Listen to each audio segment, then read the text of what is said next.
G'day, it's Jimmy Bartell. And Bruce Eva. Our podcast, Yesterday's Heroes, covers all sports. Honestly, what are you bringing to the table, Beaver? The knowledge. Let's test it. How many test wickets did Uak McGrath take? 563. How many laps around Mount Panorama? I told you this the other week, 161. As usual, I wasn't listening to you. Who's winning the Ashes? Well, that's up to us to debate. No debate. We'll absolutely romp it in, so listen to me for your tips. And to me to sound sports smart. Well, listen to both of us. Subscribe to Yesterday's Heroes wherever you get your podcasts. New episodes every Thursday, thanks to PointsBet.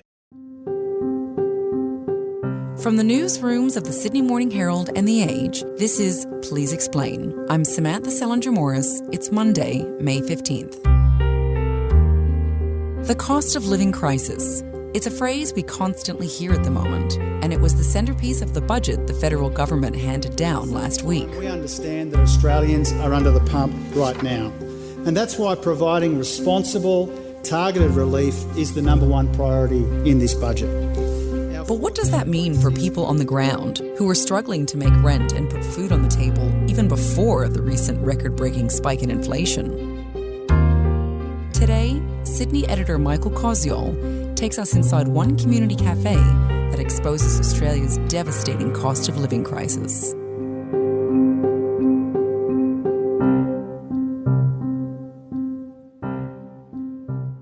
So, Michael, you've been travelling around Sydney speaking to people at the coalface of this cost of living crisis. First, can you tell me about Kirsty Parks in this cafe that she runs? And what was the demand like at her cafe before this recent huge spike in inflation? Kirsty Parks, she's an amazing woman, actually. She's in her mid-40s. She's got 7 children. She lives in Western Sydney. She's one of those people who's always done volunteering, looked after community, things like that.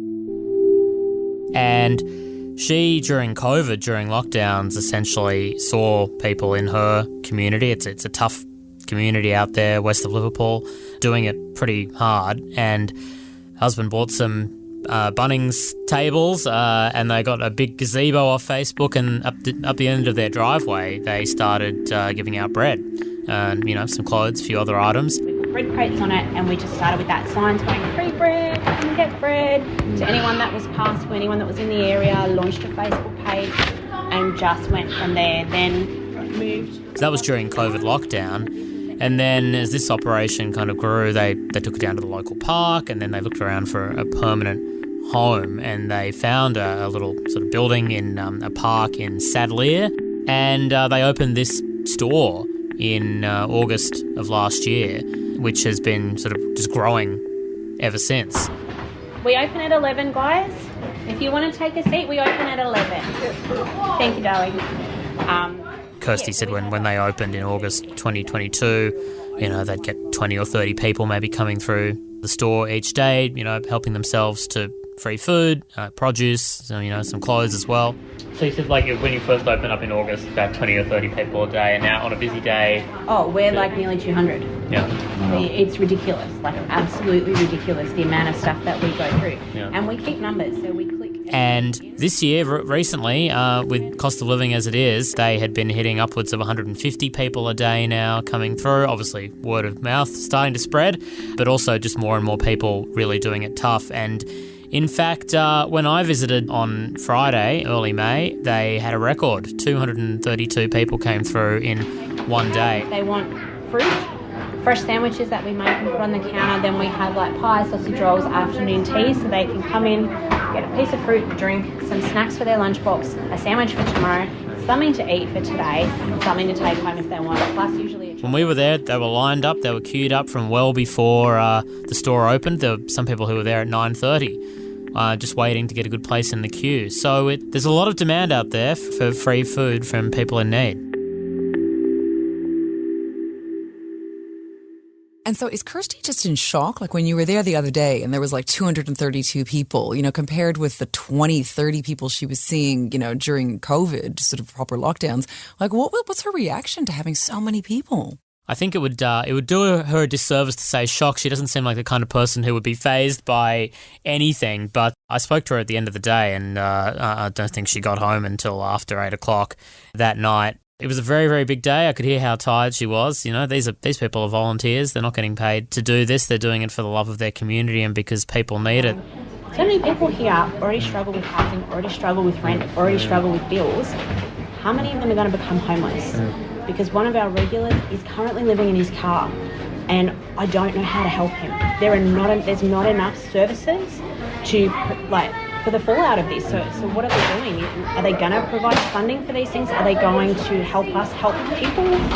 Or there was certainly just a latent concern among some of the staff there that if this gets any bigger, it's kind of going to grow out of what they're able to do in the space that they're in at the moment. They, I'm sure, are more than happy to keep growing, but it does raise that question of, how big can this get before we have to change?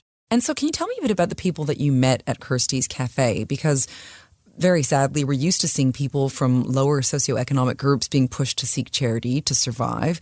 But I believe you've reported that people are now seeking help from Kirsty's Cafe who are unlike those who used to be sort of seeking this help, that the clientele has expanded beyond people who are sleeping rough or without a home to those in social housing, on welfare, the working poor, even children. Can you tell us a bit about this? Absolutely. Look, I met a range of people in a range of different circumstances. There was a mother there, her name was Casey Forbes.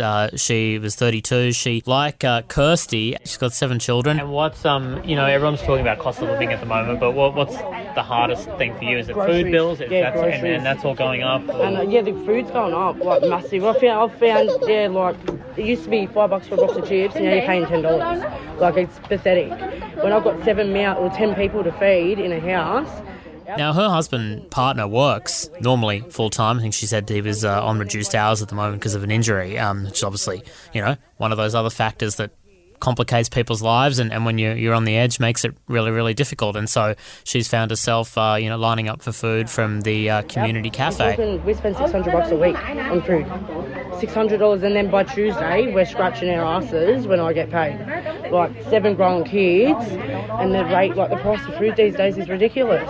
$600 a week. And can you recall what it would have been 2 years ago? Or we were $350, max $350 a week, and now we're an extra $250 a week. Yeah.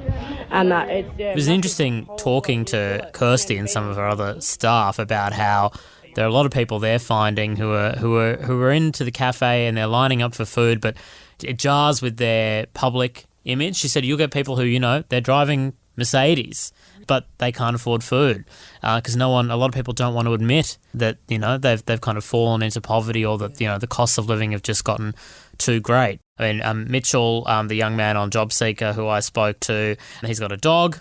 He says, you got a vet bill that comes in. The dog's his responsibility. He lives with his grandma.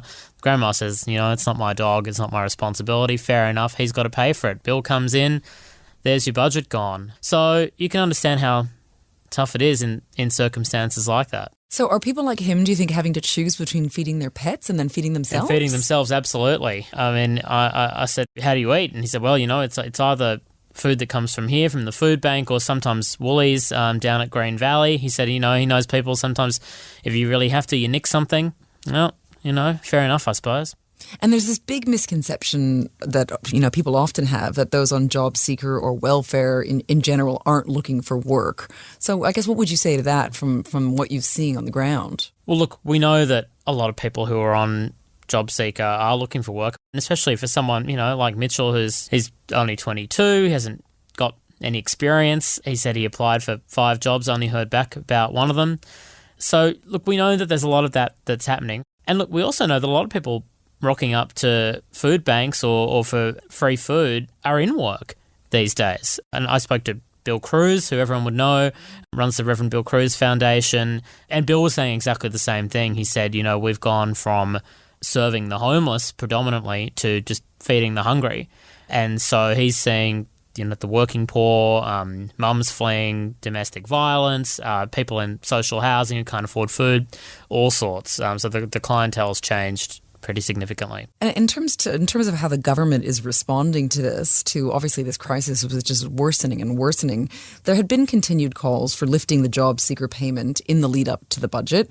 But last week, Treasurer Jim Chalmers increased the job seeker rate slightly across the board with extra for over 55s. So is this good enough? Well, it was an increase of $40 a fortnight, so $20 a week, and that will begin in September. And I think they'll get a little bit extra because the indexation will kick in at the same time. And yes, as you point out, if you're over 55, you get another, I think it's $50 a fortnight if you've been out of work for 9 months or more. Now, I mean, look, is it enough? I think even a lot of people within the government would concede it isn't. And in fact, you had a huge number of Labor backbenchers come out before the budget and call for a significant increase in the job seeker payment, lifting it to 90% of the age pension. So I think, look, it's clearly not enough. Someone like Mitchell, $3 a day is not going to make a lot of difference. I think that's the price of a loaf of bread at the moment. We used to say, oh, it's the price of a coffee. I mean, now coffee costs much more than that. Yeah. So, you know, we've got to keep in mind that when inflation's running at 7%, the cost of a whole lot of things are going up by even more than that. A paltry rise like that is not going to lift people out of poverty. It's better than nothing. And I think, you know, you sort of had Jim Chalmers walking a tight line of saying, well, you know, we'd love to do more, but, you know, we don't want to add to inflation. And that's obviously a genuine concern, but it's hard to argue that people in dire straits like that should be jumping for joy. Oh, absolutely. And all the people you interviewed kept saying this is only getting worse. There's more and more mouths to feed. So is the fear that the demand is just going to keep increasing? I mean, how are people like Kirsty possibly going to keep up with that? Well, I don't know. I'm sure she'll find a way. She's incredibly resourceful, and just so I've never met someone so sort of committed and unfazed and just keen to really get on with it. But it's getting seriously tough, and you know, if we don't want to end up in a situation like the UK where you've got really like mass reliance on food stamps and food banks, and in the US as well. We don't want to see the same queues outside Centrelink that we saw during the pandemic now at the local food bank or the local clothing charity. Yeah. So I don't know what the answer is on that front. Some sympathy for the argument, as you hear from the government and other people, that, you know, well, the best form of welfare is a job. Bill Cruz said exactly the same thing. Ideally, in an ideal world, everyone would be pulling in an income and a nice one to boot. But, you know, you're never going to have that for 100% of people. And so for that small group who you need to look after, I think we really need to do that. So, Michael, I'm just interested, with this growing crisis, do you think it sort of strikes at the heart of the belief that we have here in Australia that we're something of a lucky country, that each generation is going to live better than the one before it? Does this sort of, I guess, really challenge that notion? Well, I think it does, and it also challenges the same idea that you're alluding to about Australia being this great egalitarian country where everybody gets a fair go. I should point out that our colleague Sean Kelly, columnist for the Herald and the Age, wrote, I think, a cracking column on this very recently, saying that, you know, we actually need to start reconsidering whether this identity we've created for ourselves as that lucky country where life is easy and we've got a laid-back lifestyle and everyone's looked after and it's a fair country, we need to sit down and seriously say, is that still true? And are our policy settings trying to perpetuate that, or are they actually running counter to that myth that we sort of invented for ourselves? And he said the same thing needs to be asked of the Labor Party, which has kind of taken that mythology on board to say that Labor is the party that stands for all those things and helps all those things happen. If they can't put a leg out for the most vulnerable, and a substantial leg out at a time when you have got record revenue coming in from taxes, then we need to question that fundamental part of our identity. So I think it does speak to those serious issues, and it's certainly something that people and policymakers ought to reflect on. Thanks so much, Michael, for your time. It was a pleasure.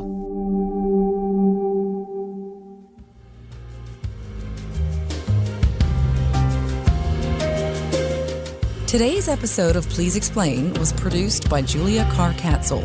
Our executive producer is Ruby Schwartz. Please Explain is a production of The Age and the Sydney Morning Herald. If you enjoy the show and want more of our journalism, subscribe to our newspapers today. It's the best way to support what we do. Search The Age or smh.com.au/subscribe. I'm Samantha Selinger-Morris. This is Please Explain. Thanks for listening.